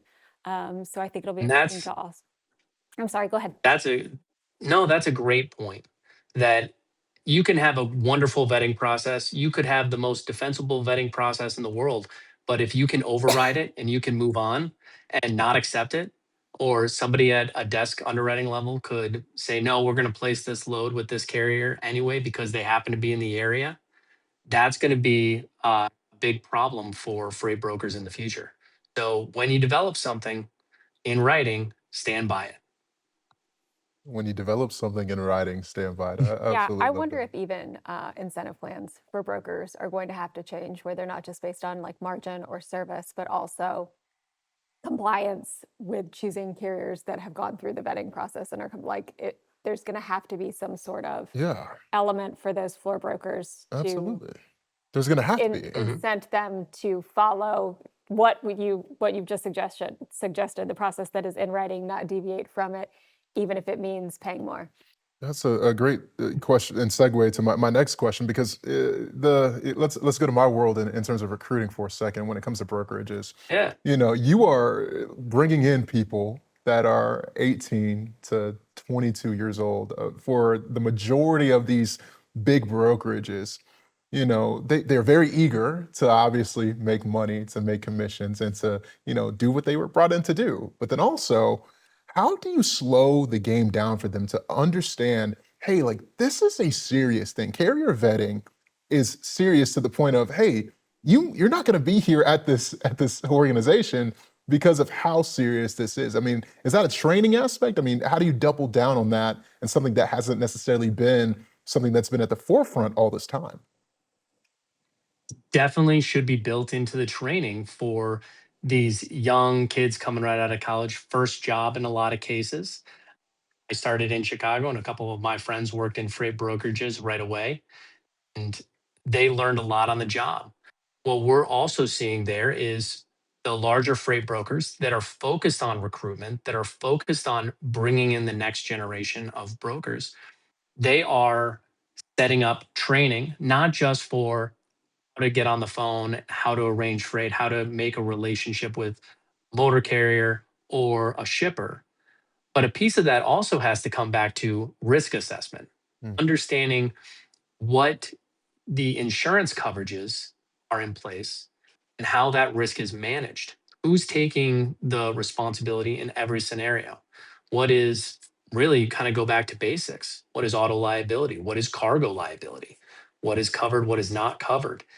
And the best freight brokers are putting that into a portion of their training. And at Gallagher, we've helped a lot of our freight broker clients develop that, I guess, class within their trainings program.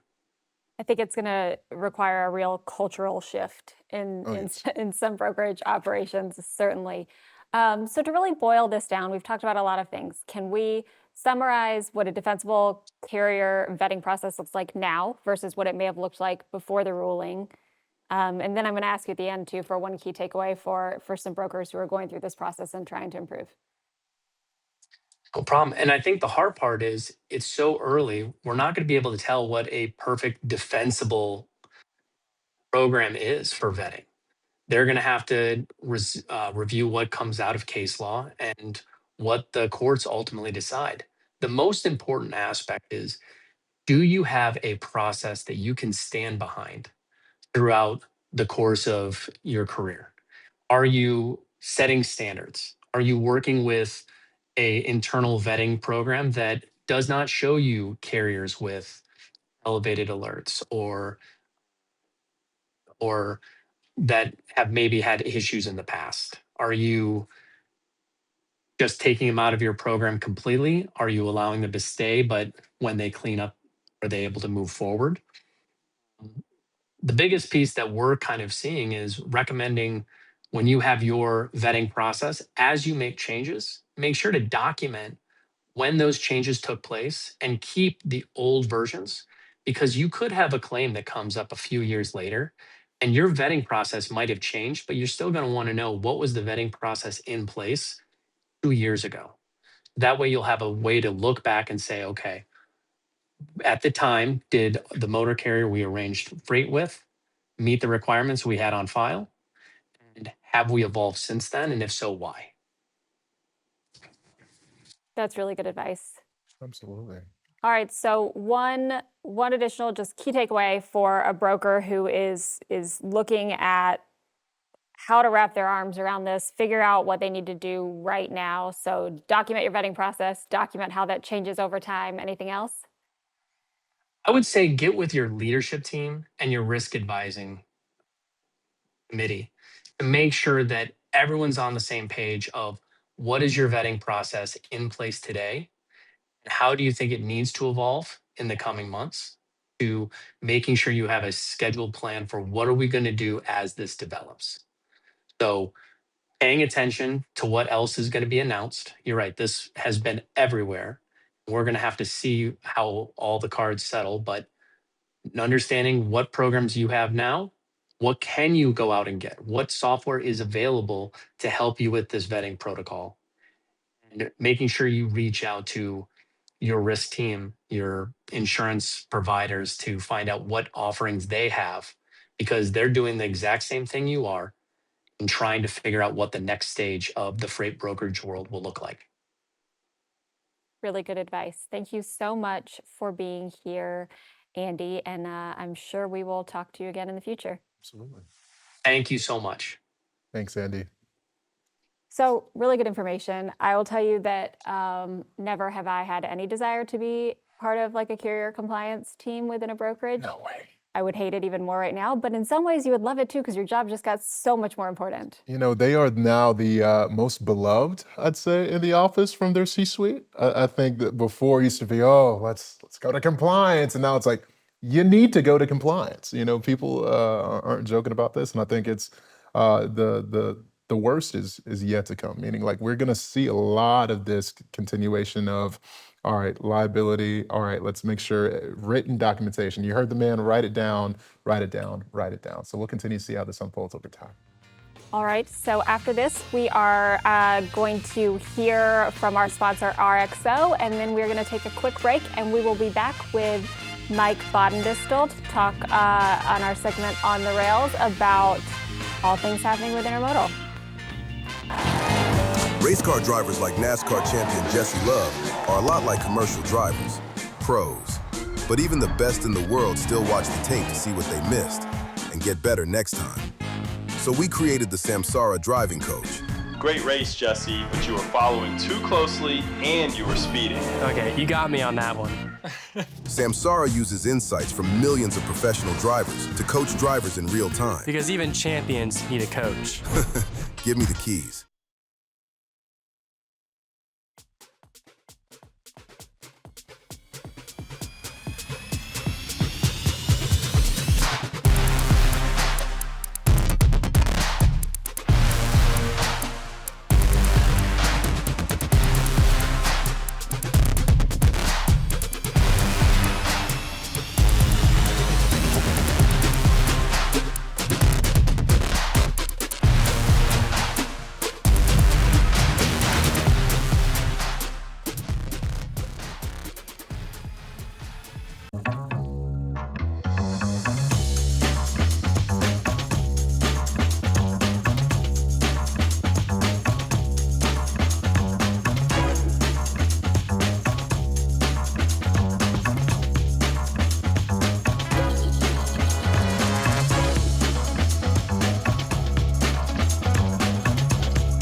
map is changing.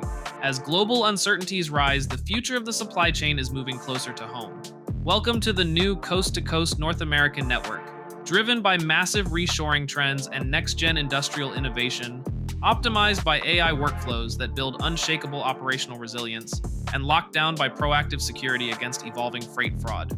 Are you ready to navigate the shift? Join the industry's top minds to build the future. The FreightWaves Domestic Supply Chain Summit, streaming live June 17th.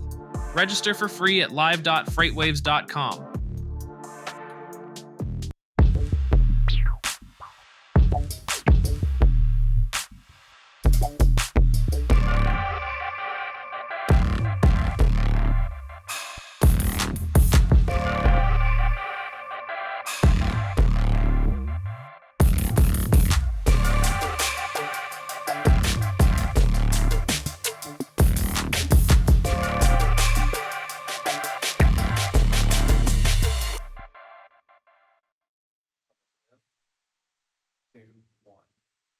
All right, we're going to hear a quick word from our sponsor, RXO, and then we'll get right to it with Mike.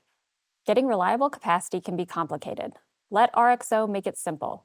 As the third largest provider of brokered transportation in North America, RXO has the scale, resources, and expertise to help you tackle any shipping challenge. From last-minute spot load to a managed transportation solution, from LTL to intermodal, from trained logistics experts to AI-powered freight automations, RXO has you covered, from the first mile to the last mile. Start shipping on easy mode with RXO and get smart solutions to move your freight. Learn more at rxo.com/capacity. Welcome back to FreightWaves. Today, the Association of American Railroads is out with a fresh weekly rail traffic number update this morning. And we've got the right guy to break it down for us. Mike Bodden-Distel is the head of intermodal solutions at FreightWaves Sonar, and he is here with us. Mike, welcome back to FreightWaves today. Hi, good to see you guys. Good to see you as well. Thanks for being on, Mike. So whenever I have any questions about intermodal, what's happening with intermodal data, if I don't understand something international or what's coming in like ocean and air, and I'm looking at it, it is always Mike that I call. He is incredibly smart. He has an incredible mind for understanding how these things impact financial markets and taking it beyond just like the sonar data when it comes to like true transportation. So thrilled to get to talk to you a little bit more today, Mike, and thanks for doing this. Fantastic. Tell us about the AR weekly rail traffic numbers. What are you seeing? What's happening with volumes? Sure. So this comes out every Wednesday morning, first thing in the morning. This comes out for the previous week. So this data, if we can get up on the screen, is for the week ending June 6th. And what it shows is, for the most part, rail traffic has really been strong, and it's really been across sectors. So overall, the rail carloads last week up 1%, but really the way that the railroads look at it internally is they look at it for the past 4 weeks, and then they look at those past 4 weeks year over year and do that comparison, because 1 week doesn't always make a trend. It can cause noise if there's for timing of holidays and things. And so when you look at it that way, the rail carload traffic up 2.5% year over year, and then the rail intermodal traffic up 8% year over year. And so first I'll start with that rail carload piece, up 2.5% year over year. When rail carloads are growing, it's almost always a sign that the industrial economy is growing. Now, there are some sectors in there that are not terribly related, like agriculture products. You're really doing tremendously well. A bunch of reasons for that. That's been up about 12% year over year this past 4 weeks. And that's offsetting a lot of the weakness, maybe more than offsetting the weakness in coal. It's down about 5% year over year in the past 4 weeks. So you sort of set those aside and say those are the not real cyclical areas. Some of the others that are cyclical, like chemicals and petroleum, you see that up 3%. That's really a function of stronger energy industry, our competitive advantage in the United States with having lower natural gas prices. And then the one that stands out to me is this metallic ores and minerals, up a total of 11% year over year. And so to me, that's really evidence that the industrial economy is growing pretty nicely. You wouldn't see that otherwise. And really, that's true for most of the segments that AAR breaks down the rail carload volume. Maybe the one exception is forest products. For the primary forest products component. Actually, the total forest products up about 5% year over year, but that primary forest products, which is the most leading indicator, those are logs that would be turned into lumber. That's down about 4.5% year over year, which is what you would expect. Maybe you'd expect it even worse, given the housing starts have been a drag. So, rail carloads for the most part, positive, and it has been for the last several weeks. It's been a positive surprise this year for the railroads. We know going into the year, they really were not expecting very much in terms of volume. And then rail intermodal, that's been positive too. That 8% year over year, I think, really was better than people were anticipating. And a lot of that's been concentrated in the domestic intermodal segment. And when we look at the domestic intermodal volume in Sonar, it's really showing volume at this time of year that's really typically would be much more consistent with what you would see during the peak season. Let's call it October or November. Okay, so I want to ask more about the forest products, because we talked about it last week and we're wondering if it was just a blip that it was showing up. So tell me again, there's certainly some context and some detail to that primary forest products versus forest products as a whole. What's up, what's down? The reason it surprised me is because I was thinking it was more like building supplies and wondering what they would be using logs for. So dig into that a bit more. You mentioned it, but there was a whole lot of data in everything that you just went through. Yeah, so the AAR segments forest products in the three different ways. I mean, they do primary forest product, which is those logs. Those are the components that's down 4.5% year over year. Lumber and wood products, it's actually up 9% year over year. And that's a little bit more of a function of real time building. So those could be completing projects that had already been started before the housing market started to slow down a little bit. I mean, I do think the housing market is slowing down. The houses are taking longer to sell. I want to say the number of days that average house is taking to sell is up, 5, 6, 7 days versus where it was this time last year. And so that's discouraging the construction of new houses. And so when you look at kind of that upstream component of forest products, is really the logs, which would then be turned into the lumber. And so I like to look at that on that segmented basis. And the one I consider to be more forward-looking is the logs, and that's the component that's down 4.5% year over year. Do you think that some of that could be up because it's getting put on the rail because there's like zero flatbed capacity available anywhere? That could be as well. Yeah, I mean, it is a slower mode than having on flatbed, but you could be seeing some of that. Interesting. What do you think the broader trend is telling us overall about freight demand? I mean, you mentioned intermodal is up. Most carload segments are up. Mm-hmm. Is that really in line with the full trend? Yeah, I mean, if I were just to look at this, my assessment of the economy is that it's strong. All things considered. So to me, there's all the consumer sentiment data about how people are the most pessimistic they've ever been. It just, you don't see that reflected in the traffic. Like intermodal being up 8% year over year. I mean, that's typically a function of how the consumer is feeling. That's what goes into that is a lot of consumer packaged goods. It's also a lot of retail freight. And this is moving volumes that you would typically see later in the year when people are spending the most, and lots of traffic coming off of the docks. So that has not been as big of a tailwind either. So I think some of these past months, March and April, have been some of the best March and April for at least domestic intermodal they've ever seen. So to me, you kind of look at this and you say, well, the economy is moving along, maybe with particular strength in the industrial economy, anything that's metal bending, those type of things. And but yeah, not a lot of red on this chart when I look at the AAR data, other than coal, and coal is usually red. That's most definitely. Now, Mike, talk to me a little bit about obviously our breaking news with Amazon, and of course breaking in even more so the LTL space. Initial thoughts from you, Mike. How do you feel about this? And I guess, is it going to work? How should competitors feel? Give us the whole nine about this one. Yeah, I mean, I think LTL. I mean, I came from Wall Street, was an analyst at Stifel, and the LTL is a sector that analysts follow really closely because there's a lot of liquidity there in those stocks, and it is one that you can kind of look at this on the surface and say that's a concern. I mean, one of the things you hear again and again at the LTL companies is that there has not been a new entrant in the LTL space in decades. Well, that's no longer true with Amazon, and so it is something that these companies are going to have to be wary of.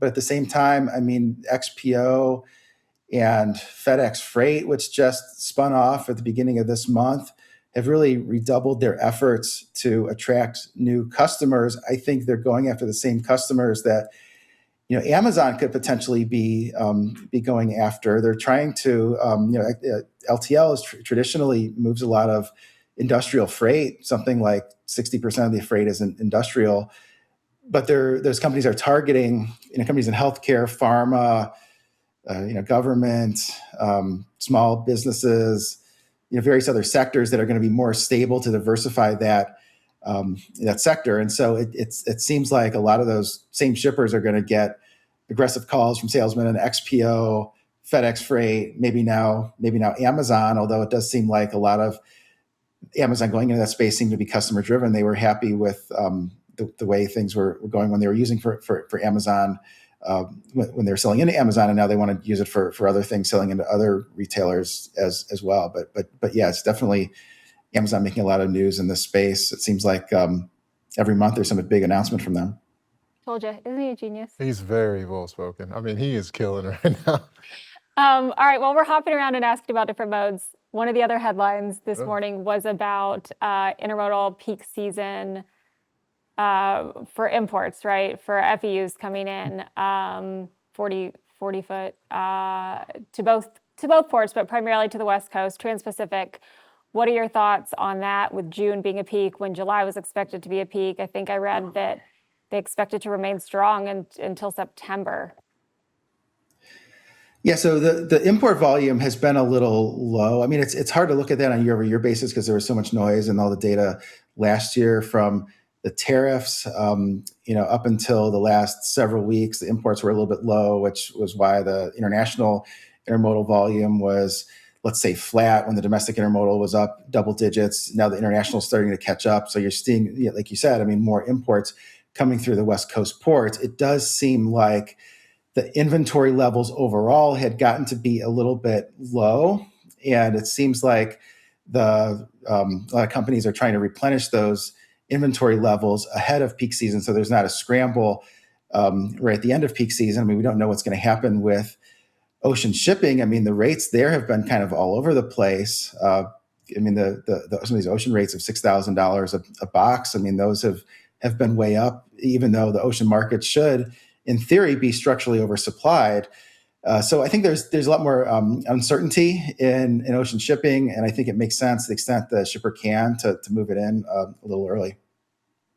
Yeah, pull aheads with not knowing exactly what's coming next with tariffs and new tariffs rolling out regularly, and then certainly that's being impacted in those rates. So now I've got to ask about the overall freight market. So now if we see the coasts continue to tighten, which has historically always been the case, but this cycle has been different, with really the middle of the country driving the demand increase. You think what's going to happen? You think it's going to just keep getting tighter and tighter now the coasts pop and we're really going to be in a new level of tender rejections? Yeah, I think so. I think usually 4th of July, you see that big spike. Sometimes it's the biggest spike for the year for tender rejections outside of the crunch right alongside the holidays. And I think that's likely to happen again. I mean, usually the tender rejections soften a little bit in June before peaking right at the end of June.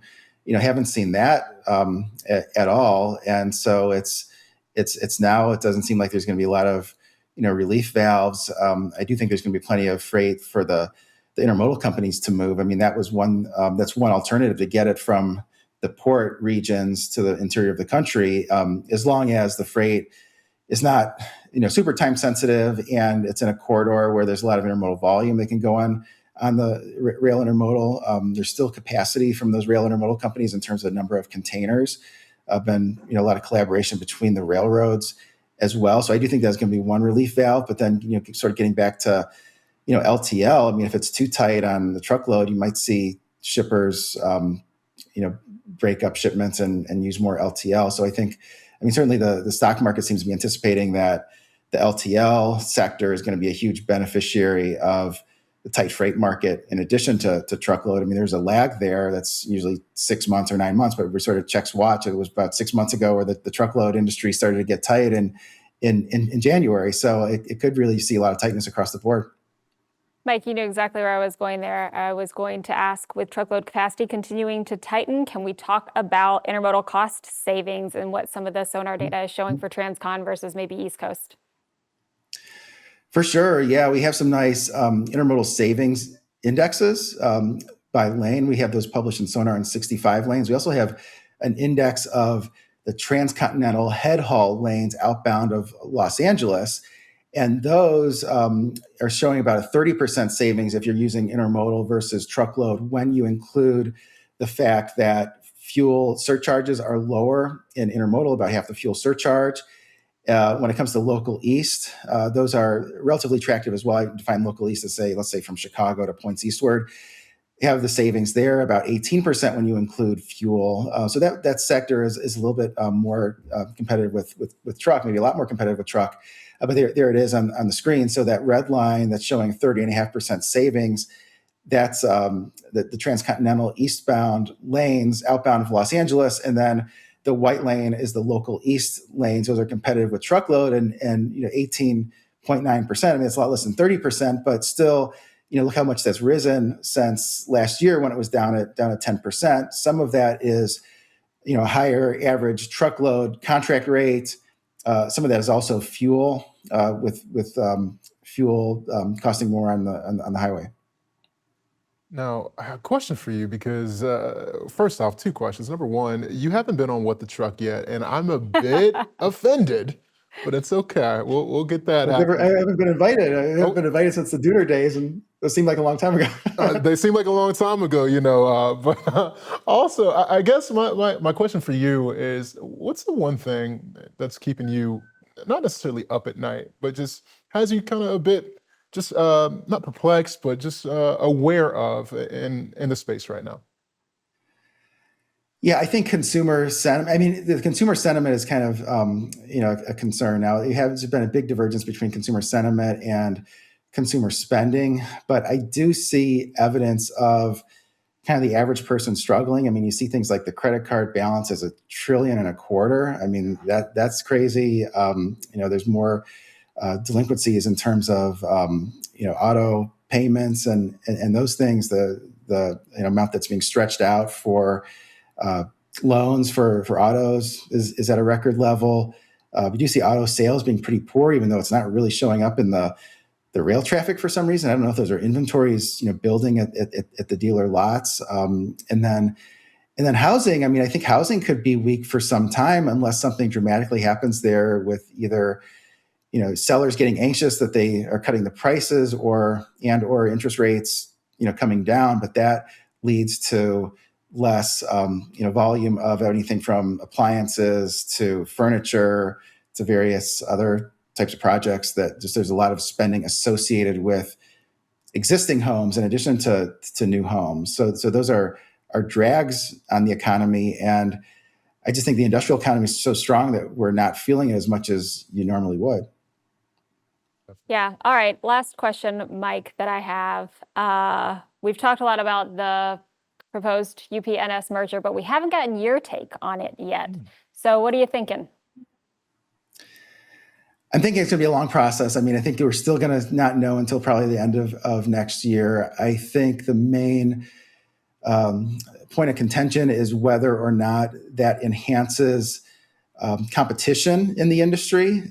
That's one of the primary ways that the STB is going to evaluate it. I do think UP and NS make a good case that enhances competition, yes, versus the highway, but then also against the other railroads. And I think the fact that the other railroads, as being BNSF and CSX, have redoubled their efforts to partner with each other to expand intermodal services, I think that's evidence that there's going to be an enhancement of competition for some of that transcontinental freight. So it's going to be interesting to see what types of concessions are going to be required by the STB.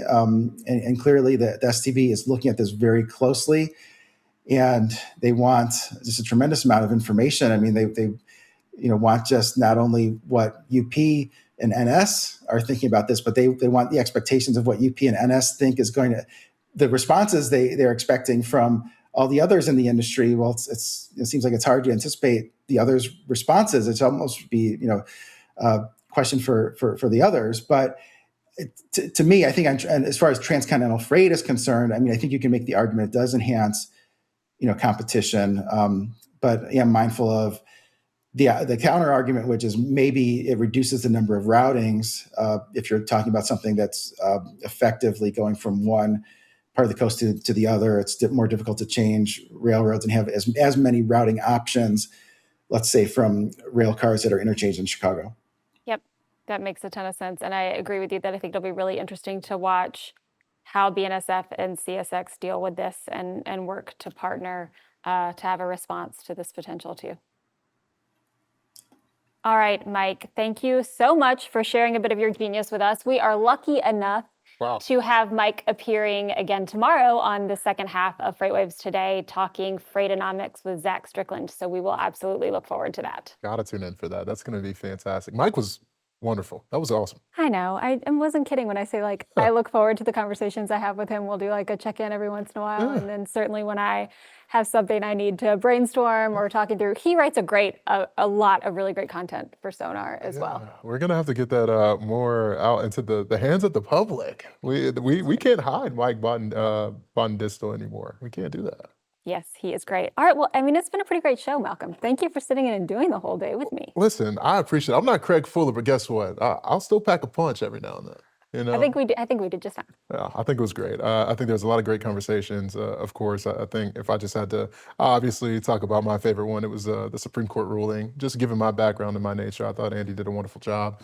And yeah, it's just to see how just fast this stuff is moving every single day, and just to hear the different takes from different people. That's why I think this show is cool in comparison to What the Truck, because yes, we have a good time on What the Truck.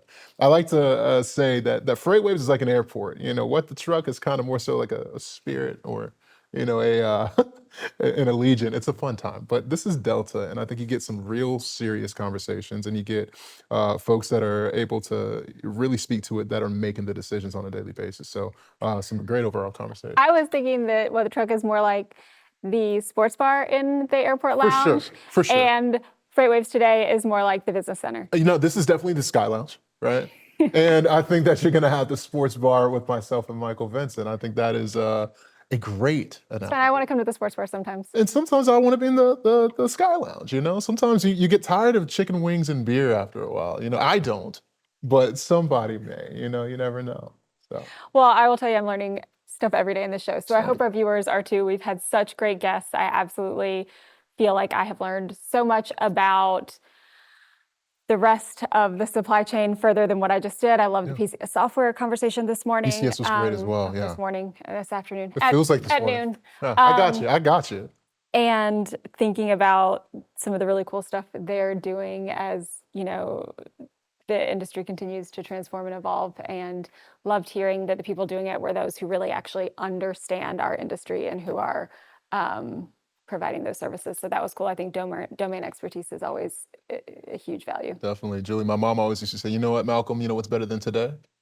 Tomorrow. Well, tomorrow we have a great show. We have Brandon Blake, business development at IGT Logistics, former Green Bay, or another guy from Green Bay. So he and I can chat a little bit, maybe either about the Packers or what's going on in Green Bay. Really looking forward to hearing from him. And David Warwick, Overhaul's EVP of Strategy and former head of Global Supply Chain for Microsoft. And then again, the back half of the show, FreightWaves Today, will be featuring Freightonomics with Mike Bodendistel and Zach Strickland. We're going to continue to ask you guys to interact with us on social media. Remember, #FWToday. We want to hear from you on LinkedIn and on X. We've gotten some really good comments on LinkedIn specifically. I know you and Craig live in the X world a little bit more. I live on LinkedIn a little bit more. But hearing that a lot of our viewers are putting the show up on the TVs in their offices throughout lunch break Just from let 12 it to sit. 2 so that anyone on the floor can get access and listen as they're either taking their lunch break or while they're working through the day. And I think that's such a great idea, and hope all of you guys will do that. Hope they do too. Thank you so much for having me again. I really appreciate it, Julie. Thank you, Malcolm. We'll be back tomorrow.